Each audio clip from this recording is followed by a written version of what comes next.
Thanks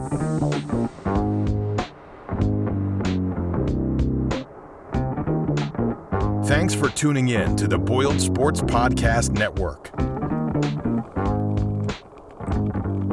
Good afternoon or good evening, wherever you are. Jay and I thought we'd get together. It's really Jay's idea, all his idea.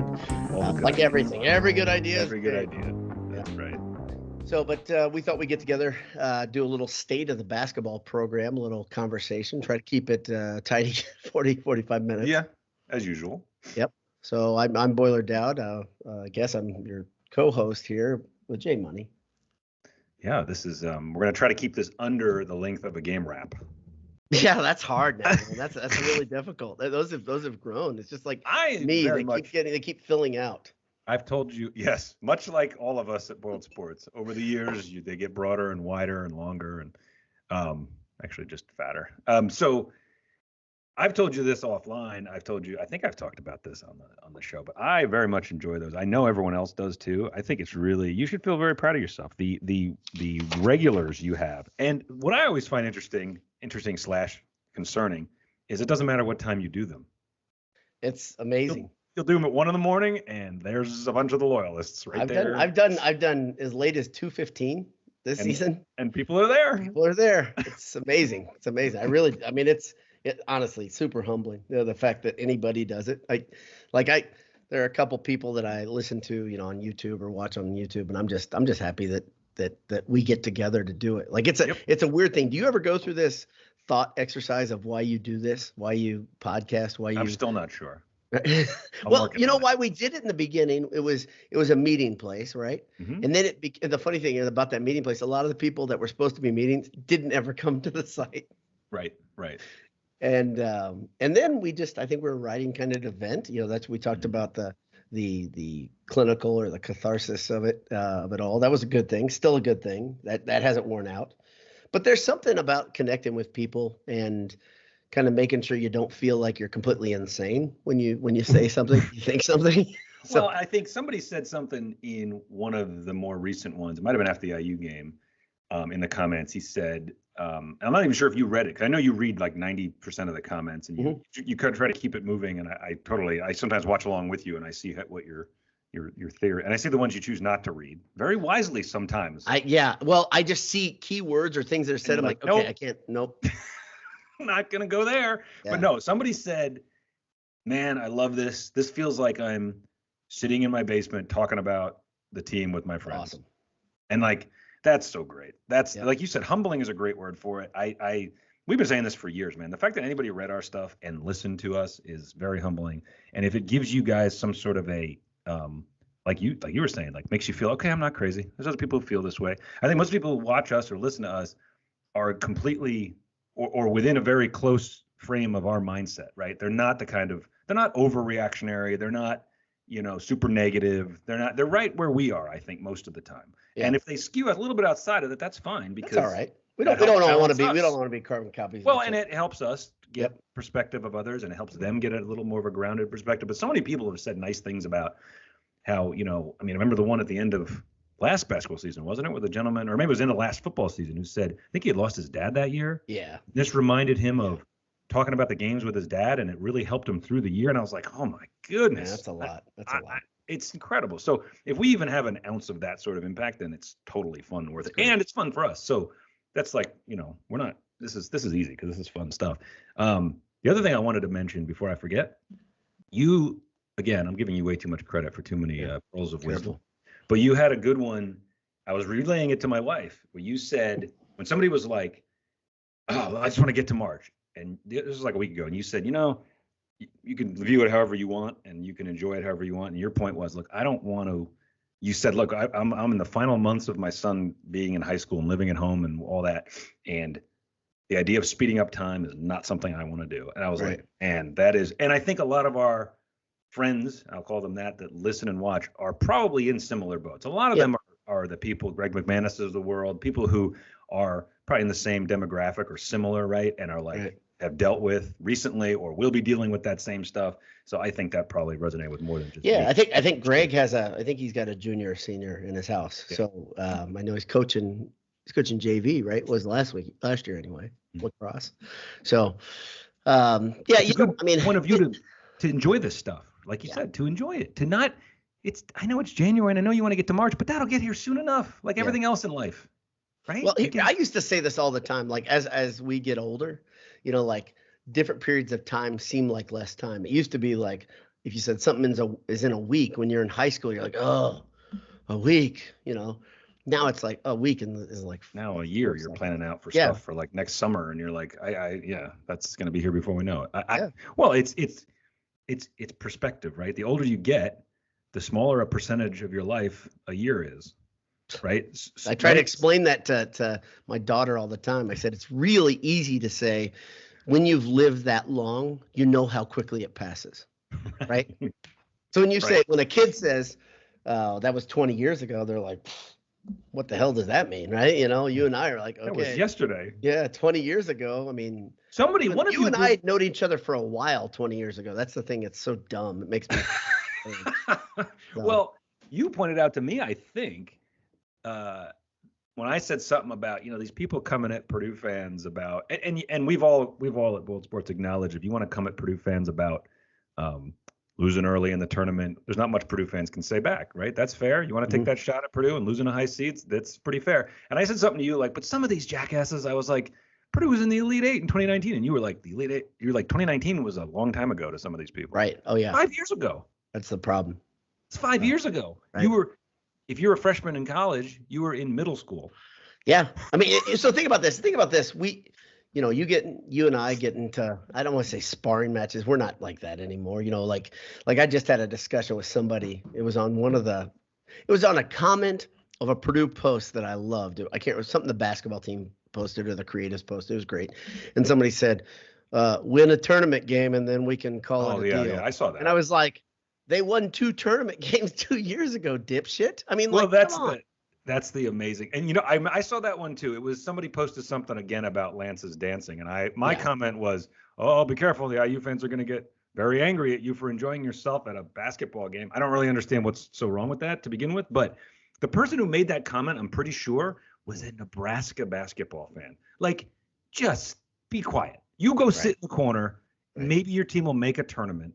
Yay! Well, here's the thing. Even if that person's young, you and I both can remember in the offseason, they were talking about firing Fred Hoiberg. This is the thing that I'm like, that's not ancient history. But they might not make the tournament this year despite their win over Purdue. I know, because they go and poop the bed the next game after they beat Purdue. That's what they do. Speaking of teams doing what they're supposed to do, that was an interesting game last night. Did you watch the Northwestern? I watched some of it. Northwestern, of course, does not know what their school colors are. Last night they're wearing Chicago, or I think they're Chicago flag-based. Yeah, they look like a stupid thing that looks like something flying around. It looks like what made me think of it? Made me think they thought they were the Harlem Globetrotters. That's what that reminded me of. Because the ball going around the NU on the front. And here we get it, Northwestern. You really want to be associated with Chicago, but you're not in Chicago. Right. Sorry.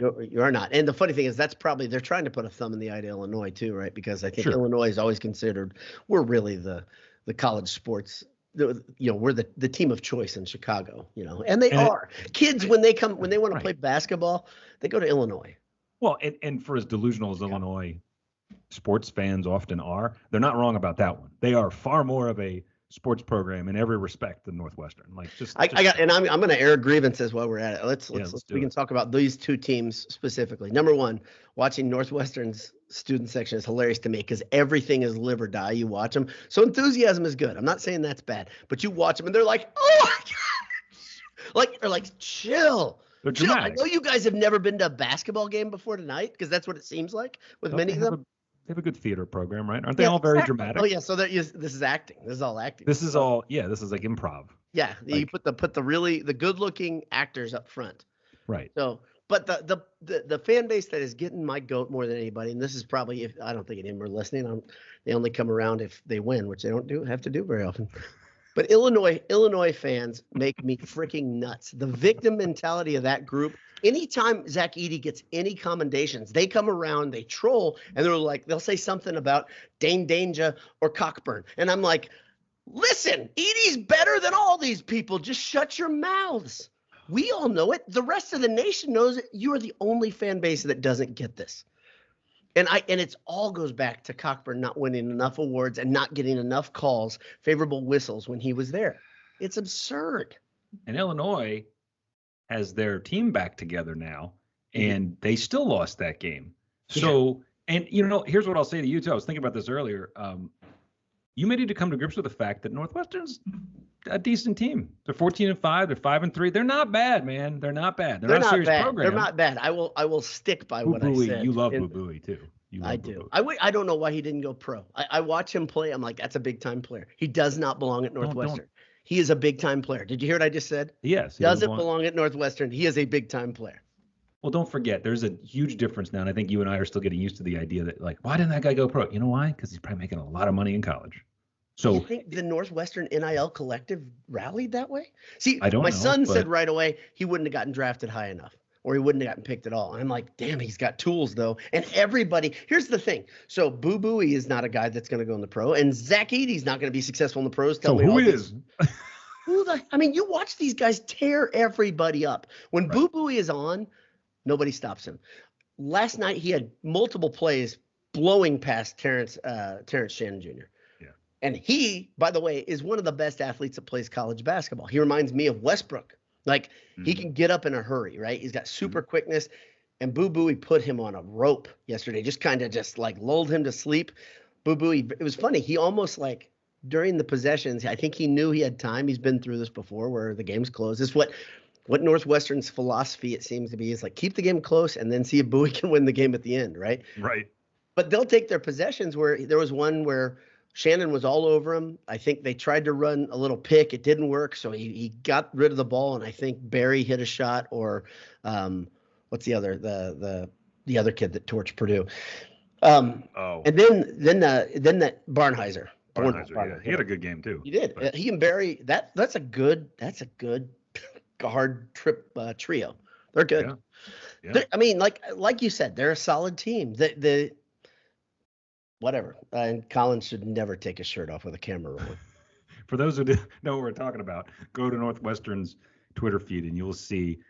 For some reason, Chris Collins ran into the locker room to get showered with water and everything like a lot of coaches do now, but he chose to disrobe before he did that, and he had no shirt on. Maybe it was a shirt that he knew it would shrink. It's a dry clean only shirt. Maybe he's probably concerned about his wardrobe. That sounds about right. That's probably it. How would they buy another one? I can't imagine Matt Painter doing that. I can't imagine derobing before. No way. Woodson. I can't imagine who would be the funniest coach. Probably Woodson. In the Big Ten, Izzo, Woodson. I think Izzo might take Izzo. Woodson might take his shirt off before coming to the locker room because he's got a little bit of silliness and when he's. He does? You think so? Yeah. Do you remember when they beat Purdue last year and everybody's on the court? He was giddy like a little school kid. He was having a great time, and I'm like, all right. Sure. Sure. Okay, this is a big deal to you guys. All right. Don't talk that championships are the only thing that matters anymore. That's what That's all we're saying. That's all we're saying. It's okay. You're in a new era. I get it. It's a big deal to beat Big Brother. I understand. They come into your house. You want to protect your court. I get it. Couldn't do it this year. Purdue beat them worse than they've beaten them in, what was it, like 60 years? 1934. 80 or 90 years. Holy Moses. That never happened in Assembly Hall. So. Wow. But way to hold your ground, boys. All right. So the real reason we're getting together tonight, though, is we're going to talk about the state of the program. There's one thing that Jay said back in November that was profound, and I've quoted it a couple times during different quickcast and post-game wrap-ups. He said, this looks just like last year to me. Okay, so at 18-2, number 2 in the nation, number 2 in the net, number 2 in Kimpon, number 2 in the nation. They are one of the truly elite teams in America. Yes. Is this the same as last year, Jay? So far. There's no this is everybody's better. Yes. With you at the that's not what you asked. That's not what you asked me. I know. But so far, Purdue was this dominant to this point last year. Now, I know you and I are both thinking the same thing about February's almost here, and we wanted to see the downfall last year, if you want to call it that. I know they didn't lose until the tournament, but the downfall began, if you look back retroactively now through your knowing now what happens in the future, they started it. You saw the freshmen hit the wall. You saw the team stop looking as dynamic in February, right? They were still grinding out wins, but they win like 66-62, right? And they do stuff like that where you were like, and then the Big Ten tournament, we all talked at the time, they didn't do anything really special to win those games. The other teams just ran out of gas. Rutgers couldn't beat them, right? Like it was not. Well, last year, let's put a microcosm thing, right? This year, what this team does is they come out with a heavy hammer. And they hit that other team hard. They've done this over and over. Other than a couple of games, they get a lead, and then they don't really need to press hard for the rest of the game. That's what the team over the whole season did last year, right? They had this roaring start. They were way out in front in the Big Ten. They had a huge lead in the Big Ten by it was over. It was over. Yeah. Beginning of That's not going to be the case this year, clearly. And I still believe it's going to be 4 losses that wins the Big Ten, not 5. I agree. Okay? But so Purdue has a little bit of wiggle, little bit of room. Wisconsin has a little bit more. They've got 1 loss still. They got a commanding 1-game lead. If you're worried about that and you're a Purdue fan, that's silly. Nope. I agree. I don't think that it's just not going to happen. There's too many things that you'll run into, right? A 9 p.m. tip, whatever. Here's one thing that I see. If I was going to say I see a difference from last year, okay? Obviously losing to Northwestern and then losing to mediocre Nebraska or inconsistent Nebraska, however you want to call them, right? Right in a short span, or not short span, but a short span on the Big Ten schedule, kind of, right? That feels familiar. One thing that does not feel familiar is the way they are bludgeoning teams right now. Good teams. Like when they play the better teams, they seem to just or maybe not better. Michigan's not good, but they're talented, right? They put Indiana to sleep. They put Michigan to sleep. Yeah. And I made this point to you guys on that other show that Purdue hasn't lost to a good team in a really long time. And I only say that to say it almost goes to support the idea that those losses are just anomalies. They're weird. Like, okay, on the road at Northwestern, Purdue's always had some trouble there for whatever reason, right? And sometimes you're just not sharp. I think we can acknowledge that that's sometimes what happens with sports. You're just not sharp for whatever reason. It's hard to take everybody's best punch every single night for months, isn't it? Oh, yeah. I mean, Pink brought this up, and the guys at Sleepers had a good point. I got a bone to pick with them. I do think they listen to us sometimes, but the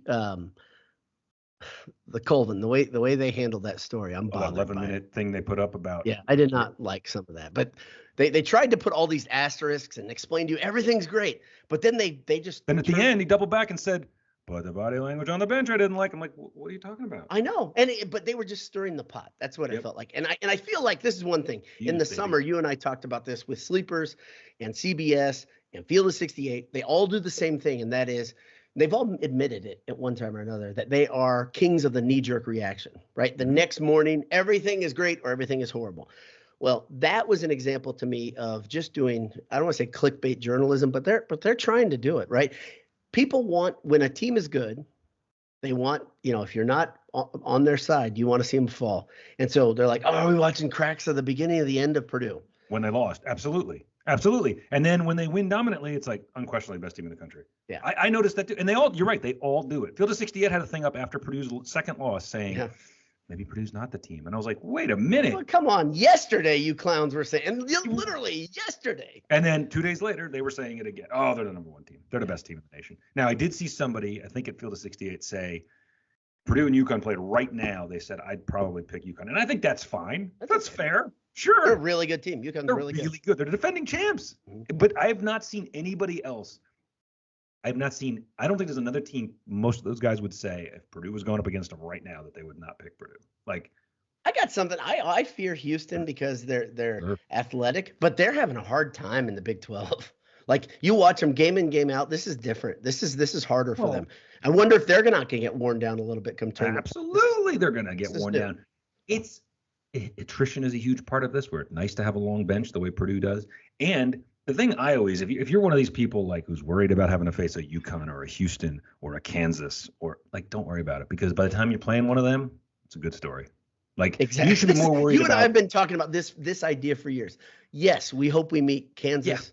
Yeah, I hope they play Houston. This is what I want to go to. I want to go to Arizona, and those be the teams there. Because guess what? Number one, you're going through the best teams. Purdue's done pretty well. Yes. The second thing is, okay, guess what? You've done what you set out to do.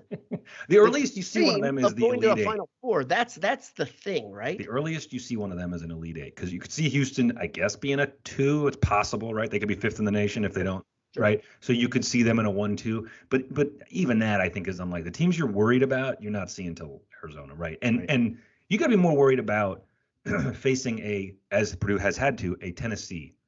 You know, a team like that. Tennessee is good though. That's the thing. I'm saying you should be worried about, if you're worried about getting there, just like 5 years ago, they had to get through them, and then they had to get through Virginia, which they didn't. But like, those are the teams you'd be worried about that are like right in that like super good, but 6th to 10th in the country right now. Yeah. Like, those are the ones if you want to worry about someone. But I still, to me and everyone else, it's that first weekend that's got everybody in knots. Right. Because if you're thinking ahead, you get past that, and here's what I'll say. I'll put an early predicto because everybody wants to talk about March, and you and I don't want to look ahead. But I'll just say this. I think Purdue is going to absolutely pancake whoever they play in the first round. I do too. They are going to leave no doubt. And I hope Painter. Did you hear Chris Mack talk about that on Field 68? No. Oh, man. Like, and he's a guy, he's kind of a, I don't want to say a Purdue doubter or a hater or any of that. I hate all that shit. But he's a guy that is critical of Purdue at times. Okay. Mm-hmm. He's not a bandwagon guy. Some of those guys are just all in, right? Mm-hmm. He said, I think it was Mac. And this is one of the things that Field 68 confused me. Sometimes I don't even know who's talking. I agree. I don't know no this idea. guy. Put your names up. Put their name up there. Yes. Thank you. You guys are a bigger entity. Put your name up. It's not difficult. Everybody knows you and I. We don't need, that's the thing. It's like us and the president. Do you know there's actually something out there? There's like a guide for media. You ever notice the Cryon, it's called, the thing on the bottom that has the name? The only person that you're not in media that you don't have to do that for is the president of the United States. Really? There's like a style guide out there. Yes, because everyone should know the president. And if you think about it, you've never seen them up there with it saying President Trump, President Biden. It never says that because you know who that is. Yeah. But anyone else, it'll say Senator so-and-so because not everybody knows. Anyway, sorry, that's your little input. Yeah. That's very good. No, that's the big time. But what did Max say? He said what? He said, I think that this Purdue team, you've seen it a couple times where they've come into arena and they're like sick of everything and they've had this bully ball idea, but you can see it some nights and they just smash a team. They are pissed off and they're after they've lost. Yes. After their 2 losses, haven't they just absolutely smoked the next team? And someone, maybe Painter, maybe they show videos of court stormings, whatever it is. These guys have been through that, right? They've been through it and they say, enough, shut your damn holes. We're still the best team in America. Or they don't even care about being labeled the best team in America. They're like, we're going to show you what we are. We're just going to. Well, I like to believe that with this nice little gap, when did they play? Tuesday night, right? Yeah. They don't play again until Sunday. It's at Rutgers. Nice. I sure hope that they are doing that right now to this team. Hey guys, this is one that I want this bad. Rutgers is not that good. Purdue has had plenty of time to rest. Purdue is fully healthy, and Purdue should be reminded by their staff of what's happened when they've gone in there. Right. And honestly, Rutgers is one of the last, 1 or 2 teams to beat Purdue at Mackey. You got to go back like 2-3 years, but they beat them at the end of 2020. So I'm going back 4 years, which again is showing my. That's the last time Purdue beat Rutgers? No. Rutgers beat Purdue at Mackey right before the pandemic shut everything down. Rutgers beat Purdue at Mackey last year. Oh, last year too. That's right. I was at the game with my bride. Their last 2 visits they've come back. Yeah. Yes. Oh my gosh. And the funny thing about that game, I went into the game and I told my wife, I said, they're losing this game tonight. And she said, why? I said, it was Harper is on that team, right? Yeah. Last year? Yeah. Harper and the other guy that I don't like. This is making me look up. Oh, because you like a lot of guys on Rutgers. Hold on. No, I always liked Harper. I always liked him. And you know what? The funny thing is, the more like his personality is funny, and he will mess with people on the internet, which is pretty funny, and not a horrible way, not a classless way, just enough to just kind of. So they are. Hold on a second. This is 2, 4, 5. They are 2-5 in their last 7 against Rutgers. Yeah. So this is the thing. Cliff is still there. I always mispronounce his last name. He's very good. And he's one of the guys where to me, that's another guy. I don't know why he's still in college, because to me, he looks like an athletic pro center. Like he's so long and gets off the floor so quickly. And he's laterally quick, all the things that people talk about. And he's trouble for Purdue, honestly. He's been trouble. But bigger trouble for Purdue in the last couple of years have been their guards, right? You've had Harper, the guy I didn't like, and then the kid with the headband who transferred, who I really don't like.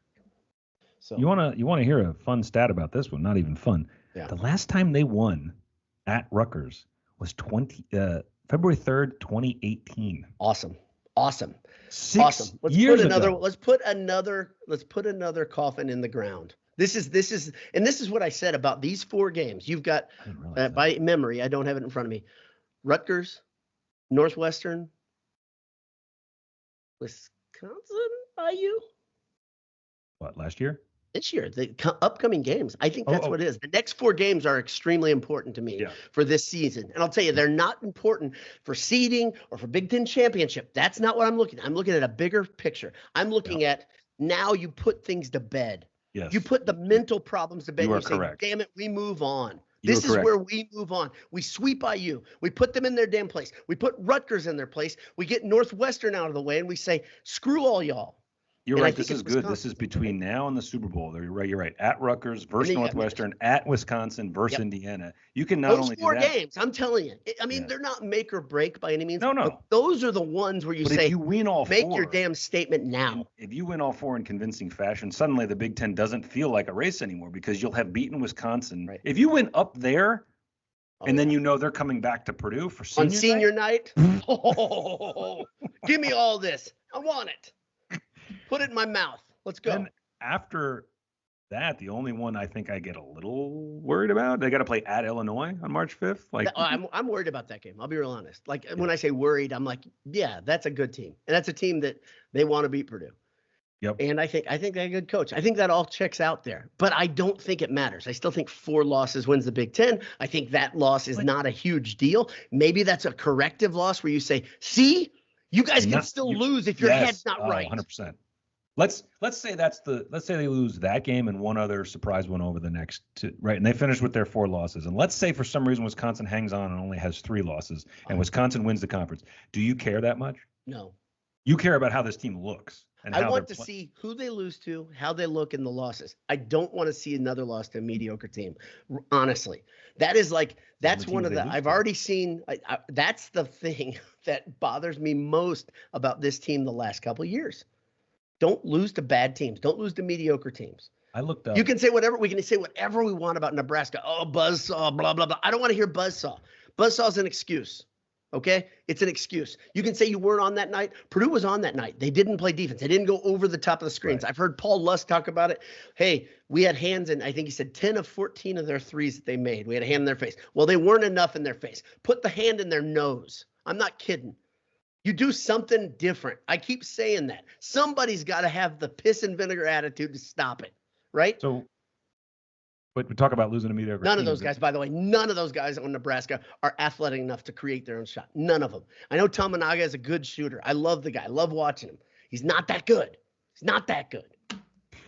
I thought this was interesting. I like to throw little things at you. If you look at Purdue against the ranked teams this year, against the polls, they are 5-0 against ranked teams, which is pretty funny that they've only had to play 5 ranked teams. And it feels like they've got a really good body of work. Yeah. But 5-0, the rest of the Big Ten, 6 quad 1 wins, I believe. It's incredible, right? And then the rest of the Big Ten is like 10-34 against the poll. Right. Like, oof. So when people talk about the Big Ten being down, they have a point. But I still think, it's a very valid point. It's very valid. Sure. But you know what else? That's because the bar has been so high for so long. Like it's still Illinois is still a good team. I don't really want any part of Michigan State in the tournament, right? But Wisconsin's great right now. Wisconsin's really good. They're great. Northwestern's pretty good. Indiana's not really they're so talented. They're 4-4 in the conference. They've got they are at a pivotal point right now. Sleeper said this. If they don't beat Illinois, they're in deep trouble. And they put themselves in that spot where, like you said, if Purdue would lose Illinois, okay, it happens. It could happen. Illinois is a good team. Indiana now is in a spot where they can't. They have to win that game. Yeah. They put themselves in a spot. They're 12-7, man. They're not going to make the tournament at this rate. Right. I mean, right? I mean, they're what are they? They're 6th in the conference. I guess they're in a bit of trouble. They've dropped a couple games they shouldn't have. But by the way, I wanted to have a little fun with something that I heard on one of those other pods. That they were kicking around. When was the last Big Ten team this good? And yeah, I heard that too. do you know they landed on and how right they are? Because I looked this up. The 2005 Illinois team, That's a great team. had not realized That had how Brown running the point, right? D. Brown, Luther Head, Luther Darren Head was Williams. great. Like, think about that right there. Yeah, Like, yeah. good gracious. When was the very good Ohio State team with Odin? What year was that? I think that I thought that was after that. I wanted Yeah, to say so that's did like I. 08, And that team, 09. that's yeah. But that I don't team think was so. great. Illinois, let me throw something at you that I think is astonishing. So Illinois starts that season 5th in the country. Okay. They win a couple games early and then drop to 6th. I love when that stuff happens. They were number 6 preseason, win their both exhibition games. I'm sorry, 5, and then they drop to 6th. Makes no sense. They ascend to number 1 on Monday, December 6th. Okay. When they relinquished number 1? When they lost in the title game of the tournament. Whoa. They never relinquished number 1 because they started the season 29-0. And on March 6th, Oh my gosh. March 6th, so 3 months into holding number 1, they played at Ohio State and lost by 1 point. And that was a good Ohio State team too. Wow. So I think the pollsters said, okay, you're 29-1. You lost That's a tough Bill road Self game. coaching that team, right? Bill Self. Yes. No. Yes, it was. Yeah, it's right before Weber. And Weber team, he had a couple. No. This is a Weber. Was it team. Weber? This was a Weber team. Wow. This was Weber. Wow. So they lose that game and they don't drop, which is interesting. They go into the tournament, they win the Big Ten tournament. They go into the NCAA tournament, and they're number 1 throughout the whole thing. They beat, interestingly, FDU in the first round. Then they beat Nevada. Then they beat Milwaukee. Then they beat Arizona, who was really good. That's kind of an easy route, though, man. Right, but they made their bones here because they beat Arizona. Then they beat Louisville. That was Pitino's. That was the Big East. The Big East was dominant that year. Remember that? And then they got to North Carolina in the final, and they lost by 5. So, that's when they were still ranked number 1 in that game, and North Carolina was number 2. So I give some credit to Illinois here that team was legitimately phenomenal. Great. And to hold number 1 they held it for 4 months, man. From December 6th to April 6th, they held number 1. That's incredible. And think about how close. Now, we talk about the teams Purdue's had and not won a title or gotten to a Final Four. Imagine that bone sticking in your craw. We were number 1, 37-1, and didn't win the title. That's every bit as bad as that Kentucky team, right? Right. I think they were 38-0 when they lost that game. Yeah. But this one at least got to the title game. The difference between the Illinois team and the Kentucky team is the Kentucky team had 6 NBA players. Six lottery picks. Yeah, that makes no sense. It's still one of the best college basketball teams of all time, despite not even making the Final Four. I put UNLV of 91 with that. Yeah. I mean, there are just not many teams that are in that conversation. Maybe that Duke team with Grant Hill and Leitner and Bobby Hurley, that was a really, really, really good team. We're going 35, 30. 40 Yeah, 35 years. You're going way back. You're going back to when Indiana was still relevant Final Four threat. Right. What? Yeah. Oops, sorry. Was that? We'll cut that out. No, we won't. Yeah, we'll edit it out.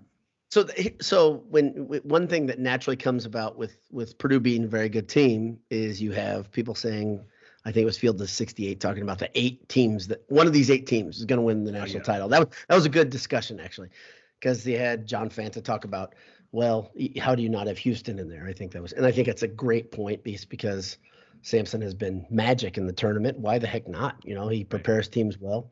Made a Final Four. Yeah, but the whole thing that I look at, you always look for numbers and formulas and stats to back it up, and I think you should. I think that makes sense. But one thing that used to be the game has changed a little bit, right? Because it used to be that you needed 3 pros on a team. That was kind of a formula. That's not so much the case anymore, it seems. Now you need 1 pro, right? And then you need a bunch of guys that are really, really good complementary pieces, and you need to have systems down, meaning your offense is efficient, your defense is efficient. I would say one thing that still rings true, though, and this is Purdue's biggest problem last year, is experience in the backcourt, specifically having a point guard that can run it under pressure. He can deal with it. How do you feel about Braden Smith right now, knowing that not that he looked great that first 5 minutes against Michigan. I was like, okay, he's going to go off and have 27 points tonight. Didn't happen. Didn't need to. He could. How do you feel about Braden Smith just in general? I feel very good. Me too. I feel very good. I mean, you've had we were both not thrilled with him with that one, whatever the hell the game was when he went 1 for 13. But I don't that's definitely. But his efforts there. This is the thing that I love about Yeah. him. He never stops busting his ass. He doesn't hang his head. I mean, like the things that you want, like as a you coach little kids too, but you watch, you're like, okay, the things you want a kid not to do is get down when the game's not going his way. He doesn't do that. He right, and that comes from, not to do the old white guy scrappy routine, but it comes from the humble beginnings. Like this guy wasn't supposed to play D1 ball, really, right? And he worked himself till he was a prospect for that, and I think he keeps perspective that way. I think he knows, like, hey, I wasn't supposed to be here, so I'm not going to let this bother me because I'm guessing. I don't know. I mean, he's just. I feel very good about it. I think that extra year makes a huge difference. So going back to the beginning, when you said, do I feel the same about this team as last year? The answer to that question is going to be they look the same until we get to a point where things can diverge, because Purdue was dominant and winning constantly and number one all throughout last year. So from that perspective, no, it's not going to look different until. But as far as, do I think the team's different? Yeah, I do. I think the extra year. How do you feel about Lawyer? We got Smith out of the way. How do you feel about Lawyer this season overall? I mean, certainly better. I don't see him hitting the wall the way he did last year, but I think he is playing so much better of a game the last 3 games. Like I'm so impressed with his shot selection. That just the up and down still makes me nervous, right? Where he'll have a game with 2 points like that. Maybe we turned a corner on that. I think we may have seen a turn the corner. The big thing that I think if he gets rid of this, and he still did it once versus Michigan, when he drives in the lane and thinks I can score against a double in the lane, 2 bigs, 3 bigs in there, knock it out of the stadium. Oh, they either knock out of the stadium, they just swallow him up, right? You're like, and you're like, I wish that was a foul, but it's really not a foul. You're just kind of out of control. But him trying to make something happen. Yeah. Here, what happened against Fairleigh Dickinson is nobody made anything happen. Zach did his part, not as much as I think he could have, but he did his part. Nobody else did a damn thing. And I don't think you're going to see that this year. I do feel as though one thing that's different is these guys do learn from things. I think the coaching staff does. I think the players do. And I think they know you can't play scared. You can't play the way they did in that game. You can't play hesitant, the triple pumping nonsense. So my point is, if Lawyer wants to go try to make something happen because he feels like it's necessary by going down the lane, okay. I'd rather that than the passing the ball around and nobody wants to do anything except Zach. I don't think you're going to see that this year. They're going to be tight in those games. They're going to feel some, I think, but then if you get out to a good lead, it's not going to matter. I still think they're going to just pancake somebody in the first round and just, like you said, just assert their dominance. You know how good that will feel for Purdue? Like that afternoon or evening after the game happens, we will feel like we've all gotten a raise, or you won't know, right? You won't know what to do because you're like, oh, this is what can happen in the tournament. Oh my gosh, now what's ahead? Oh, now I like everyone that's ahead. Like I don't know that I'll ever watch a tournament game and not be anxious, but yeah, that's a bit of a life changer, isn't it? I mean, man, they've done it in their history. There have been a couple first round games. I want to say, do you remember the year Wisconsin Green Bay?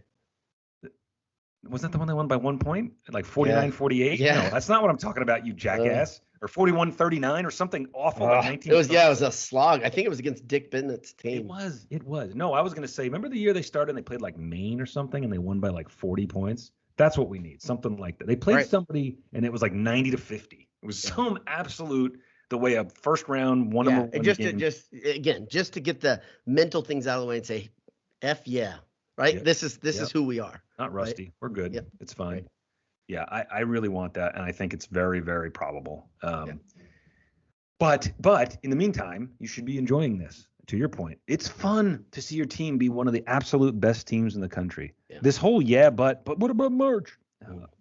Believe me, we want to see a difference too. But like you always say, you got to enjoy this. You got to enjoy it. Well, otherwise, what are you doing? What are you doing here?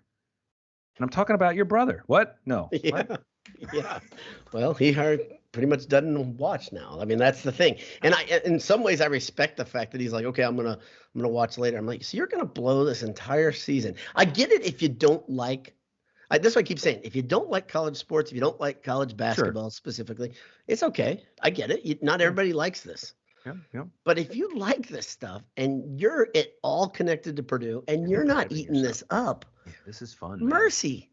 Because if it does end the way you all hope it does, then you want to look back and have enjoyed. So you're gonna have to go back and watch them on DVR, or I'm like find them on. And this whole stupid like psychological thing where you think if I don't fully commit to the season, it won't hurt when they disappoint me later is nonsense. Yes, because it's still gonna bother you. Yes. It's still gonna bother you. So just enjoy the good parts. Like, I don't know, man. There's a lot of good life lessons in this season we're in as Purdue fans, and the thing that I struggle with, honestly, like whenever, it was weird the first couple times I heard people saying they favored Purdue for a national title or go to the Final Four. Last year you started so weird, right?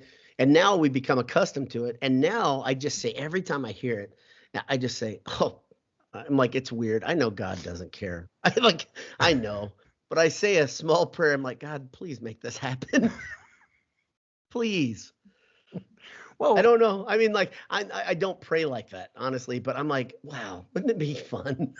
Like, that's it. I just want to know. It's all we've ever kind of wanted is for Purdue to be that, it used to be scenarios. People would be like, would you, our friend at 2-5 Apparel saying like, hey, would you rather go to the Final Four 10 years in a row or win the title and then lose all your games for 10 years in a row? It would always be like, well, I can't imagine how much fun it would be to dominate every single year. You're now experiencing that. You're experiencing a team for 2 Somehow or 3 we made the deal and we didn't even know it. 3 years in a row, your team is dominant. Yeah. Going to a Final Four, guys. I don't think we all really understand that week. This is the thing that I keep saying. We don't know this feeling because it hadn't happened. The best part of the NCAA tournament is not the winning. The best part is after you've won, the time the media is talking about the next round, because you're relevant. It's your squad. This is where you went to school. You went to, years ago. Jay and I watched Purdue lose in the tournament when we were students. We were there. Maybe many of you were there too. And so you've lived those weeks where you're like, I don't even want to watch the tournament. Then like you get over it in 3 days. Okay, I'll watch the tournament. Right. Well, the other thing I think about when we were all in Louisville for the Elite Eight. Yeah. And I remember us and many, many other Purdue people meeting at that restaurant before the game. Mm-hmm. And again, the I don't know if he likes his name mentioned, our friend at 2-5 Apparel, he commented how he goes, I looked at my phone to see how did the other games go that are going on. And he's like, there's no other games on. There's 2 each day in that Saturday, Sunday. That feeling of being. It's the 8 teams left that are going to 4. So there's 2 games Saturday and 2 games Sunday. And when it got to Purdue's time, he's like, there was 1 game earlier today and it's over. So like. It's so weird. It's so weird. You're the only show in town, and so you start to get a taste of it. Amplified more because next week, number one, everyone's talking about your team. You're watching the media. I mean, we don't know. We've never had it, but I'm guessing that week. Holy moly, is that a fun week? It's a longer week too. They don't play on Thursday. They play on Saturday, Monday. Yeah. So you have an entire 6 days. Worst case scenario, maybe 7 days. To just listen, marinate, and enjoy the bubbly waters. I think we'd do a show every day. Oh gosh, we would recap. Stupid grin on our face every day. Listen to us getting carried away. It's January 20, whatever. And by the way, that's a lovely sweatshirt you're wearing. For those who are not on video, Boilerdowd is sporting. This is pretty cool too, by the way. Oh, have you seen? Yeah, dude, that's awesome. Pretty cool, right? Yeah. I'm wearing a T.A. Tom's sweatshirt for those of you old enough to remember. Wow, that is not from our sponsor, though. It is not. Yeah. It is not. Yours is from one of our sponsors. It's from one of our sponsors, yeah. But you can't buy it. Well, you can go to work there and get one. That's right. Look for a job. Yeah, I wait tables just to get the sweatshirt. That's the thing. That's right. When I say the helpful staff, I'm talking about myself. Yeah, you guys go in there. You might ask for Boilerdowd to be your server. Yeah. You just run in and you yell Boiled Sports. I think that works too. That'll get you. Boilerdowd will suddenly appear like a genie, and he'll take your order. Yeah. He'll just bring you fried cheese and things. Fried cheese and pretzels, fried cheeses and breads. That's AJ's on Vine by the fire station. Yep. And if you want to get a sweatshirt or a T-shirt that isn't the ones that Jay and I have on right now, you could have it at Home Field Apparel. And our buddy Connor, he's the owner there. I tell you what, They do a good job. They find all this old retro stuff that it scratches an itch for me. All those logos, man, I love that stuff. Yeah. I love the old timey Pete with the hammer who's kind of grinning ear to ear, but still looks like you wouldn't want to tangle with him. I love the Purdue script, of course, but they dig deeper than that. Old bowl games. You got the 3 and what year was the final? 95? 94, 95, 96. Yeah, 96. The 3-peat in 96. Mm-hmm. I was there and I can't remember the year. That's great. Yeah. Jay and I were both there for those games. That's the stupid thing. And that was a dumb time too.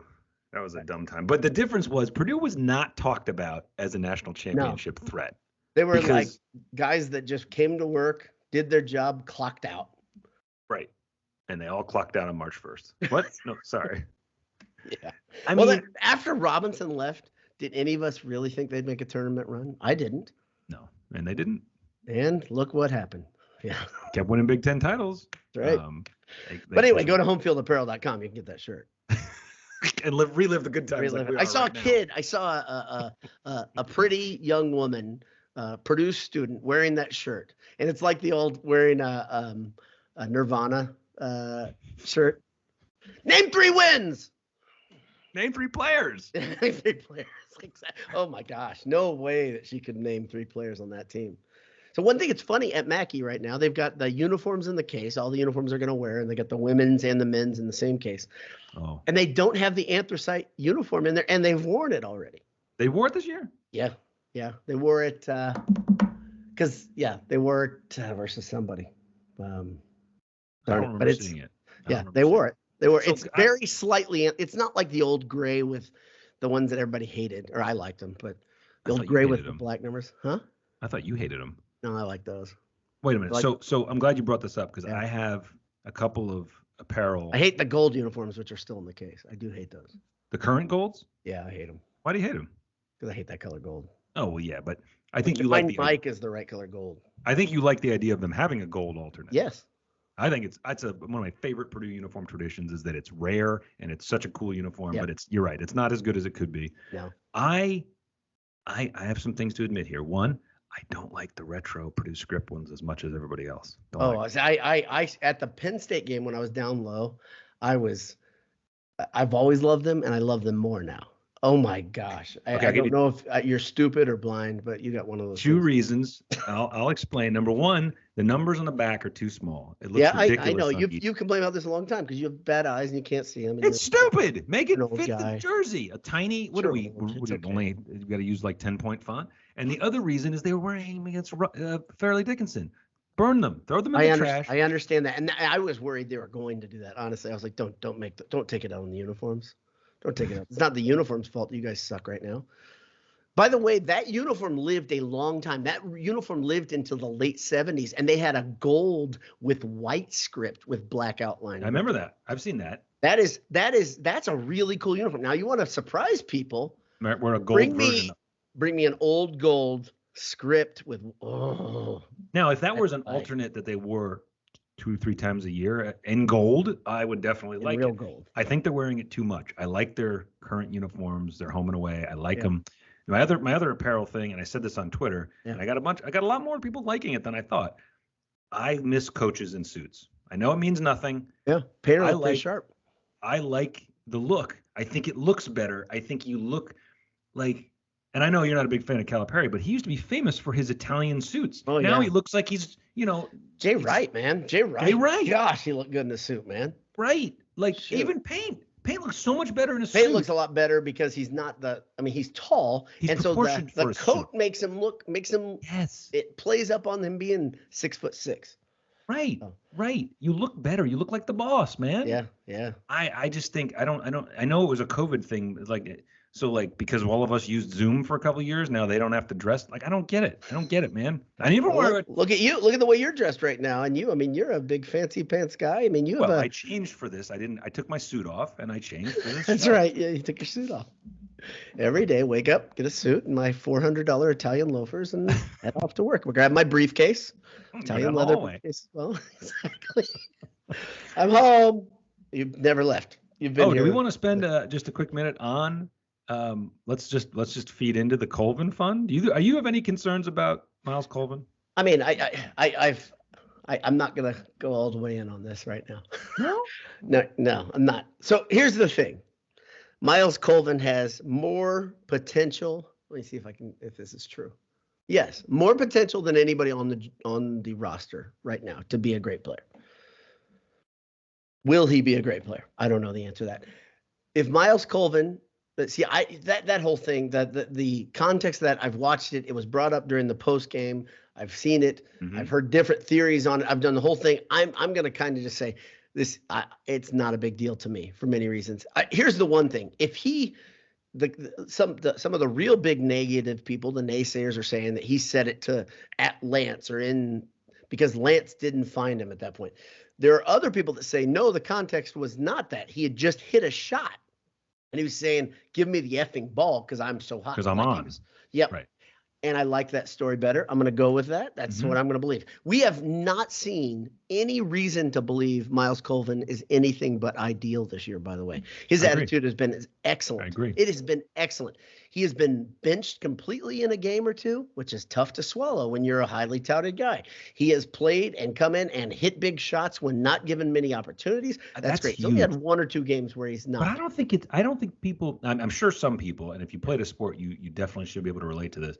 Coming in cold, man, and coming in playing 7 minutes and hitting 3 threes, like you're making the absolute. By the way, he didn't just hit those. Like those looked beautiful out of his hands. Like I was watching. I mean, like somebody used to say this about Robbie Hummel. I can't remember. They would say even his misses look like makes.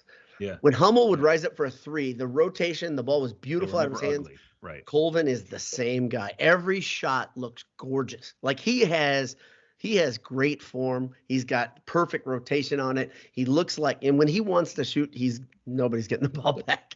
And he and Lance have that in common. I say that's not a bad thing to have a couple guys on the team that are just like, yeah, give me the ball. I want to go score. I love Lance. He's getting better. I feel like every game. I feel like he's fitting in better and better and better. Like it's great to watch. You talk about confidence. You talk about what's different. I'm very comfortable with the ball in his hands too. If something was going on with Braden, like I would be fine with him handling the ball. Like I liked him last game, getting the ball stolen, and then the next he had 2 steals in the next 4 possessions or whatever that was. I was like, okay, yeah, and he was pissed off. Yes, that's the funny thing. You like this guy. We've always talked about the smile on his face, the way he's going to work, and he loves what he's doing. That's awesome.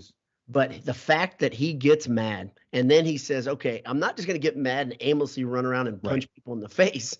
I'm going to go make it better. He's right. He gets mad in a good way, but he's also, to your point, he's enjoying.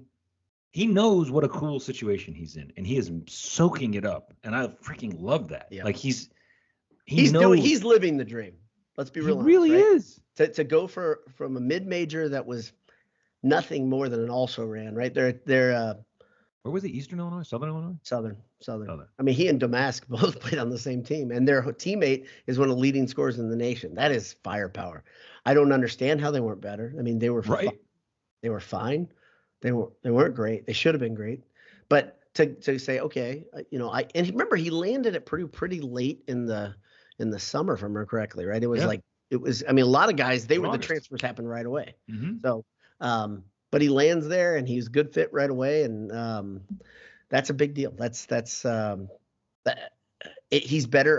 A lot of people, I remember a lot of experts out there said, and they're Purdue fans, said, this is a bad pickup. I mean, if you go back, my son did it, and look at Twitter, how angry people were. Purdue fans. I was upset that they didn't try to go get a splashy guy. I mean, I really wanted a dynamic scorer, guy with the ball in his hands that was a proven commodity. Instead, you get a guy who is completely confident taking the big shot, is completely confident going to the rack. He's very good at taking contact and finishing around the rim. He's a good defender, and his personality is the perfect fit. He doesn't have, I think a guy coming in who was the proven commodity, who would have tried to make it his team, that would not have been right, because you've got the player of the year right there. Right.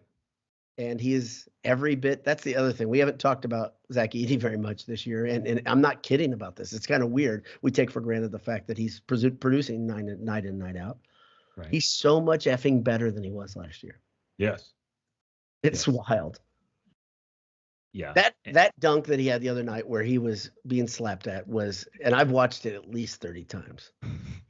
Like I was like, this is a lot of fun. Him and he and Brian Waddell's dunk were just. That Waddell dunk felt like it came out of nowhere.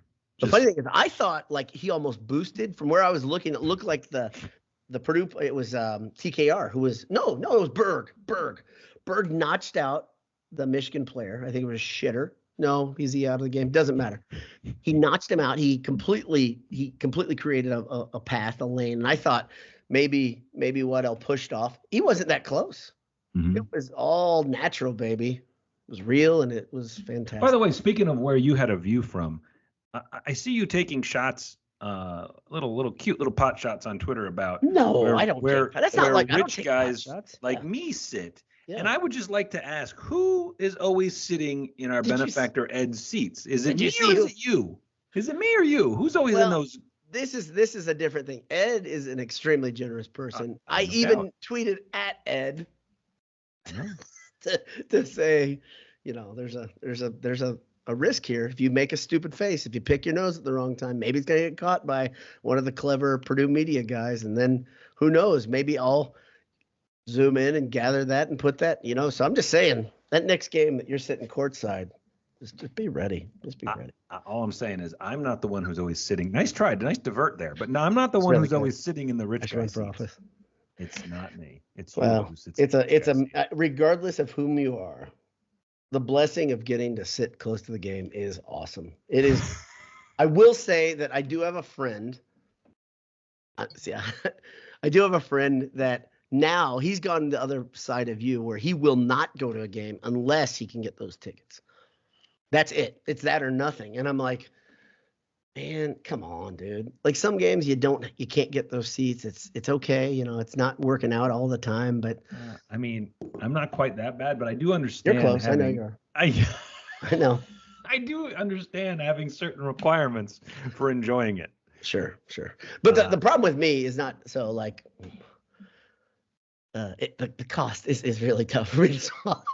The cost of getting that elite ticket, because it's never easy, and I'm cheap, and it is better down there though. It is absolutely better. It is. It's like when you fly first class. Now that you see how everyone else lives, you're absolutely. Like, well, maybe it is worth it. I don't know. Like, who might have judged these people? There are not everything is this way, right? You and I both know this. We can smell it when it's not a real deal. But first class is worth it, and really good seats are worth it. I don't care what the event.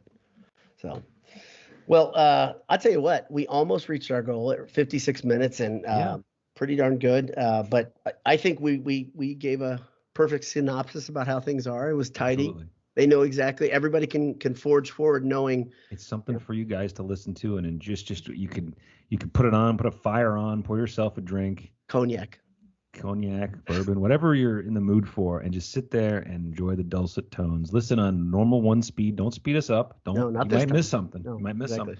Lots of good deliciousness. A lot of nuggets in here. Yeah. So, but it's been fun hanging out with my pal Jay and hanging out with you too. One of us or both of us or next post game we'll be around and we'll get into conversation again. It's been great doing that all season, and we'll hopefully enjoy a resounding victory over Rutgers. That's my big pick. Are you going to get to go to this one, by the way? I actually am coaching at the exact same time, so I'm not going to go. I wasn't planning to. I did apply for a press credential, and I've not yet heard, so I don't know if that means I'm not getting one. Right. I think I should have heard by now. I would too. So, but I don't think I can go because I have to coach a game at almost the exact same time. So, and it's better. I don't want to be in there. Right. But I think they're going to do it. I think they're going to handle their business. So, next 4 games to me are the most important 4 before March, before the big tournament. I even think these are more important than the Big Ten tournament. I don't agree. I don't care about the Big Ten tournament. So, been fun, Jay. Thank you to everyone for tuning in. Thank you to our sponsors, AJ's and Home Field Apparel. God bless you. Hammer down, and good night. Love you guys. Good night. I butchered that. Thanks for tuning in to the Boiled Sports Podcast Network. The godfathers of Purdue fan sites, boiledsports.com.